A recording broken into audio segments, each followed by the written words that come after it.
மூணு அம்பாள் காளி துர்கை பிரம்ம வித்யா அம்பாள். மூணு ஸ்தலவருஷம் ஆனமரம் கொன்ற மரம் நிகழ மரம். இந்த நவகிரகத்தில் முதல் கூடிய கோவில். நீங்க காசியில போய் கெங்கர ஸ்நானம்னா என்ன புண்ணியம் உண்டோ அந்த புண்ணியம் தமிழகத்துல 6 இடத்துல உண்டு. அதுல இது முதன்மையான கோவில். வீட்டில் பெரியவங்களாம் இறந்துட்டா திதிலாம் கொடுக்குறோம் இல்லையா, அந்த திதிகள்லாம் முறையா நம்ம கொடுக்கணும். கொடுக்காத விட்டுவிட்டோம்னா பித்திருக்குடைய சாபங்கள் நமக்கு வந்து சேரும். இன்னைக்கு புரோகிதர்கள் அவர்கள் மனசுல பட்டது சொல்ல ஆரம்பிச்சிட்டா கர்மாவை எல்லாம் தெரிஞ்சுனா மாதிரி. கர்மாவை எந்த சூழலி தள்ளி வைக்கவோ நிறுத்தவோ அதிகாரம் கிடையாது, பண்ணியே தீரணும். அதுக்கு சாட்சியாமே கிடையாது. அப்படி பண்ணாத விட்டா அந்த பித்திரு சாபம் அந்த குடும்பத்தை அழிச்சிடும். அந்த பித்திரு சாபங்கிறதுனா அதை நிவர்த்தி பண்றதுக்கு தர்மசாஸ்திரத்துல 8 இடத்த சொல்லுது. அந்த 8 வடக்காறு இருக்கு. ஸ்ரீகயா, பிரம்மகபாலம், குருட்சேத்திரம், பத்தியகம், நவமிச்சாரண்யம், மயூரேசம். தமிழகத்தில் ராமேஸ்வரம், இது திருவெண்காடு. இந்த 8 இடம். இதில் முதல்ல சொன்ன 7 விஷ்ணுகயா, திருவெண்காடு, ருத்ரகயா. விஷ்ணுபாத்திர பெண்களை சேர்ப்பித்தா 7 தர்மர்களுடைய பித்துக்கள் பெண்ணுங்கள் போய் சேர்வது மகாவிஷ்ணு மூலமா. இந்த ருத்ரபாத்திர பெண்களை சேர்ப்பித்தா 21 தலைமுறையுடைய பித்தர்கள் நேரம் வந்து வாங்கிக்கலாம். அதெல்லாம் இந்த இடத்துடைய விசேஷங்கள். இதனுடைய பலன் 3 குளம். நராய பெருமான் இந்த இடத்துல 9 நினைச்சால் நவதாண்டமான நட்சத்திரம். அப்படி ஆடும்போது அவருடைய 3 கண்ணிலிருந்து 3 பொறிகள் கிளம்பி 3 இடத்துல விழுந்து 3 குளமாச்சு. இந்த 3 குளத்தில் ஸ்நானம் பண்ணா என்ன கிடைக்கும்? 3 ஜென்மால செய்த பாவங்கள் போகும். இந்த பாவம் போச்சுங்கிறது நம்மளால தெரிஞ்சுக்கவோ உணரவோ முடியாத ஒரு விஷயம். யார் ஒருத்தருக்கு ஆண் வாரிசுகள் இருக்காதுன்னா இதுக்கு முற்பட்ட 3 ஜென்மால செய்த பாவத்தினுடைய கடைசி தண்டனை இந்த ஜென்மால வாழ்க்கை ஆண் வாரிசுகள் இருக்காது. பொதுவாக எல்லாம் பொண்ணு பிறந்துட்டா பாவம். 2வது பொண்ணு பிறந்தா என்ன பாவங்கள பொண்ணா வைக்கிறாங்க. எல்லாரும் ஒரு மெயின் ஷெட் உண்டு. நம்ம செத்தா கொல்லி கூட போடணும். அதெல்லாம் சும்மா எங்க அப்பா செத்துட்டாரு 15 வருஷம் ஆச்சு. சட்டம் ஒத்துக்குச்சு. என் அப்பூர்வம் புள்ள என்ன தேவர்கள் ஒத்துக்கல.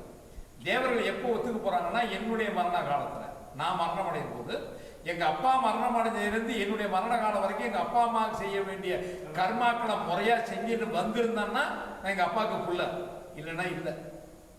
ஒரு பொண்ணை தாரவாத்து கொடுக்குறேன் இல்லையா, அந்த க்ஷணம் சொர்க்கம் கிடைக்கிறது தான். இறைவன் திருவர் இருந்தால் புண்ணியம் பண்ணியிருந்தால் பெண் குழந்தைகள் உண்டு. அப்படி ஆண் வாரிசு வேணுங்கக்கூடியவர்கள், குழந்தையை வேணுங்கக்கூடியவர்கள் இந்த 3 குளத்துல ஸ்நானம் பண்ணி சாப்பிட்டு சத்தியமா புள்ள பொருட்களா செஞ்சாங்க சொன்னாங்க.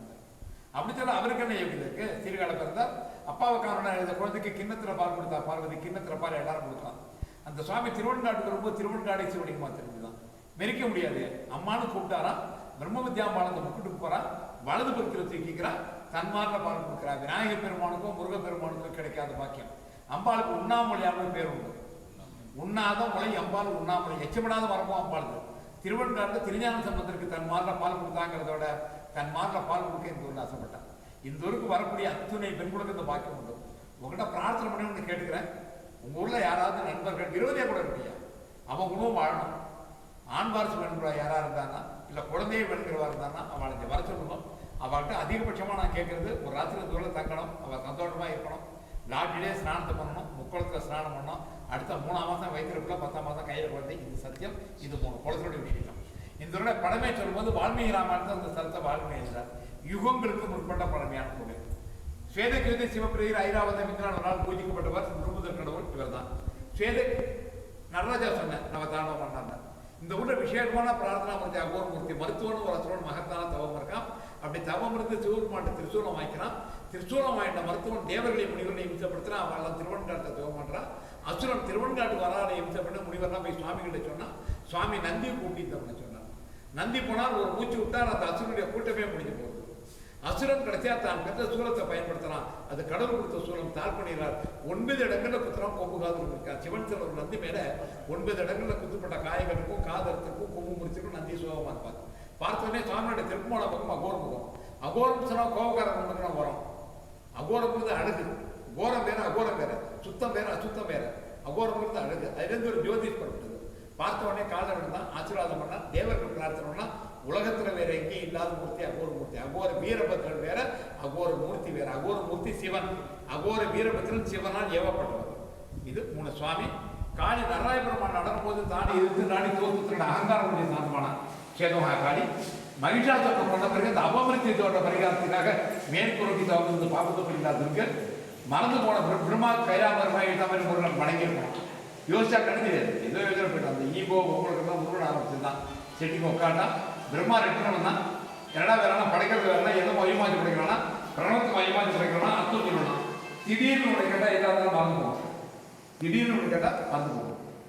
ஒரு குட்டு பிரம்மானாக்கம் மண்டபம் முற்றாளா படைக்கிறாங்க. மறந்து போன பிரம்மஞானத்தை திரும்ப பெறத்துக்காக திருவண்ணாமலை முக்குளத்தில் ஸ்நானம் பண்ணி சுவாமியை நோக்கி சார்ந்து அந்த பிரம்மஞானத்தை அந்த பிரம்ம சமாதி அந்த புதன் சுத்தியல் போது அந்த பிரம்ம சமாதிங்கிறது சுவாசத்திலிருந்து தோப்படி சமாதி இல்லை.